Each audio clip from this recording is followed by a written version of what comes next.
Hello everyone, कैसे हैं आप सब। आई होप आप लोग सब अच्छे होंगे। आज मैं बनाने जा रही हूँ एप्पल प्यूरी। उसके लिए मैंने स्टीमर में पानी चढ़ा दिया है। जब तक पानी गर्म हो रहा है हम एक एप्पल लेते हैं और उसको छीलकर काट लेते हैं। ये देखिए, मैं ये एप्पल प्यूरी अपने बच्चे के लिए बना रही हूँ जो अब 6 मंथ का हो चुका है। एप्पल के पीसेस को हम स्टीमर में ट्रांसफ़र कर देंगे और इसे ढक देंगे। 5 टू 10 मिनट्स बाद हम चेक करेंगे कि ये पक गया है या नहीं। चलिए अब हम इसे चेक कर लेते हैं। ये देखिए, ये अच्छे से पक चुका है।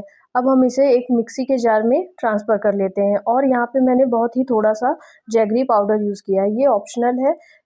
इसमें कभी-कभी एप्पल में खटास रहती है, इसके लिए मैंने जैगरी पाउडर यूज़ किया है और 2 से 3 चम्मच मैंने यहाँ पे पानी यूज़ किया है। एप्पल अच्छे से ग्राइंड हो चुका है, अब हम इसे छन्नी से छान लेते हैं जिससे इसमें कोई भी थोड़ा-सा भी लंग्स ना रहे, क्योंकि हम 6 मंथ के बच्चे को खिला रहे हैं। अब मैं इसे ले आई हूँ एक बाउल में ट्रांसफ़र करके खिलाने के लिए। Okay, bye everyone.